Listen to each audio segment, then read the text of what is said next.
From the PBS trailer from the documentary Lives Worth Living, it appears that the institutionalization impacted the disability rights movement by showing people without disabilities how those who have disabilities were being treated.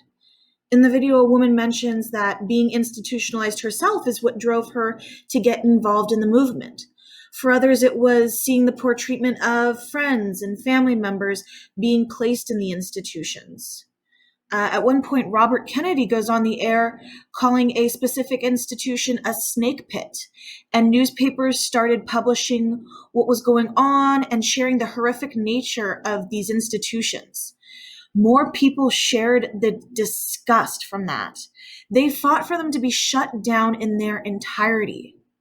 The advocates of the protests and protesters talk about having a vision. The first sentence in the video is that there was a belief if you had a disability, you didn't have any desire to live a life, that you didn't have goals and dreams that somebody non-disabled had. This belief, which led to the institutionalization, I believe is what motivated these protesters toward their vision. They wanted to show the world that just because a person has a disability, it does not mean that they are any less than a non-disabled person. In their wants or dreams or desires, with their vision and the protests, they achieved some real change. Right now, we can see that these large-scale institutions that were poorly run are now gone. President George H.W. Bush signed the Americans with Disabilities Act into law, which one person in the video compared to the Emancipation Proclamation for people with disabilities. Like the Emancipation Proclamation freed the slaves and gave them rights as citizens, the ADA freed people with disabilities and gave them rights as well. They cannot be excluded or discriminated against due to their disability. If they need accommodations to access the world in the way that their non-disabled peers are able to, they have a right to that as well.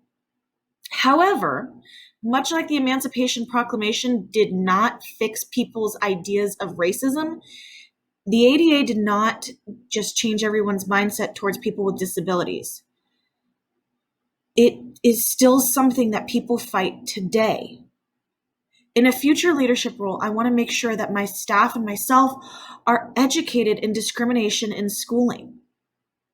I feel like reading books such as the one assigned for this course, Does Compliance Matter in Special Education, IDEA, and the Hidden Inequalities of Practice, can be enlightening to all staff members.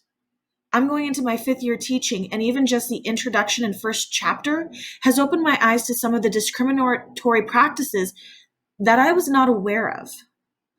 I feel like having book clubs, professional developments, bringing in speakers on the topic, and keeping it a part of daily conversation is critical. If we're not educating ourselves, then it will be difficult to fully acknowledge and address the potential for discrimination in our educational community.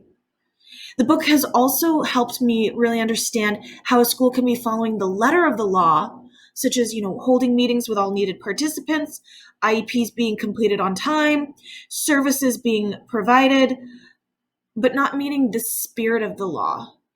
Examples in the book were, things were not being sent out until minutes before the meeting, so no one could review them and be well versed. Generic IEP language was encouraged for everyone to use, which takes the individual part out of an IEP.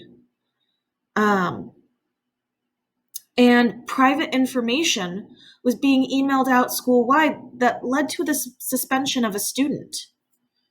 But on paper, it looked like all the schools were following the law. The spirit of the law is so important because the letter itself is not enough to stop these discriminatory practices. The spirit of the law keeps us from becoming those satisficers, just doing enough, rather than doing what is right and best by our students. We need to do the ideal job because our students and their families deserve it.